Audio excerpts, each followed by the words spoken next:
Okay, Visual Art 20 online, welcome to the course. I just want to run you through some very basic things that we're going to be starting before you get a hold in the course here. First of all, we are working in two different platforms. So what I mean by that is the bulk and the descriptions of all of your course happen on the wiki page.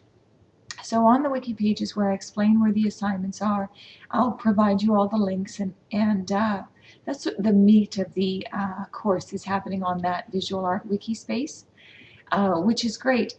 Where you will submit your assignments will be actually on a blog. You're going to have to create a blog for this course, and you'll see as we go through it that that's so that I can reply to your progress as you go on your blog. Maybe you have some artistic friends and you would like them to comment on your work, or maybe I'll be asking some of the art curators at the different art museums in our area to comment on your work and your blog to give you some feedback as you go. So you will have to have your course blog there. Your blog will also be shared with the rest of the class so that the students in the class can also go in and see your work and be commenting on that as we go. So it's the wiki space is where the bulk of the material is, but when you're doing your projects, you'll post them online. Not that you won't be working away from the computer, but for example, when you are finished your project, for example, in Unit 1, when you've done your GIMP project, you'll post that picture up and do an explanation of how you did that picture and why you chose the colors you did. That will all go on your blog, and that's where I can access it and give you comments there. In Units 2 and 3, you're working a little more independently there, where you're choosing what the project is that you want to do for each unit, but you need to stop and reflect 3 times and talk about how your project is going. And you'll do those stop and reflects on your blog. So on your blog will be your project plan. This is what I'm planning to do. This is the type of materials I'm going to be using. And then 3 times in there, you'll stop and say, my project is not going so well. Working with the watercolor wasn't as easy as I thought, and it's not giving me the vibrancy I thought. So I've decided to switch paths and work more with acrylic paints or pastel, something like that. You'll do that 3 times through there. And if you can post some sample pictures of your work along the way, that will be great too. But that's what we're doing. All of your work and your reflections will be on your blog, so that by the end of the course, you have this wonderful lengthy blog that shows your progress of art from beginning of the course to the end.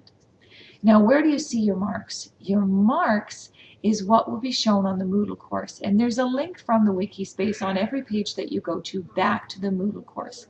So that's a great place to go to find out your marks and how you're doing in the course.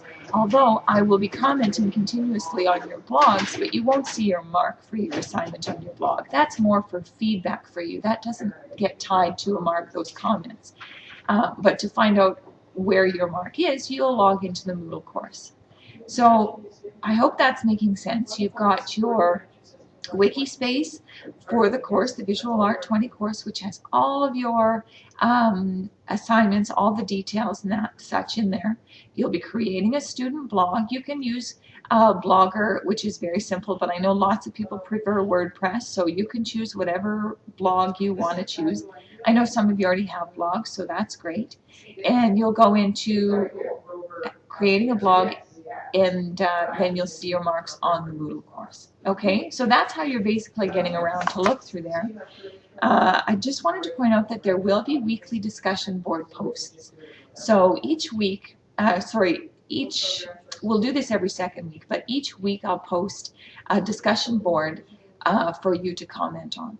So maybe in the cultural communities of Canada, maybe we have a discussion board on how Aboriginal artifacts ended up in museums, and should they be in the museums or returned back to the communities where they belonged.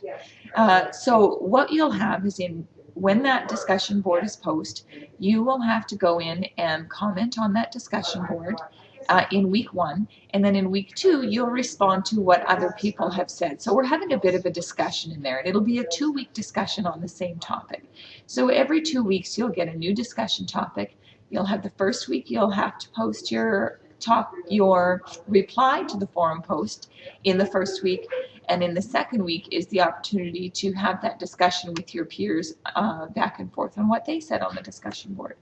So you will have to be watching that, and I'll be monitoring that. And if you're not participating, or if your blog or your discussion board posts aren't as detailed as they should be, I'll give you an email or give you a call. You can see that.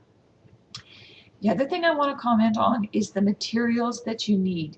You need to be working with at least 3 different types of materials throughout this unit. Your school is responsible for providing you those materials. So you'll be having to ask your support person for those materials if you don't have them. If your school would like me to purchase some materials and send them to you, I can do that, and I'll bill your school. But it should be your school that's supplying you those materials, and I'll make sure that I contacted your support person and let them know. Some of the materials, just for an example, you could do acrylic paint, watercolor, clay, plaster, wire, photography, collages, charcoal, pastels. You could work with recycled material. You could work online in programs like Blender, GIMP, or Inkscape.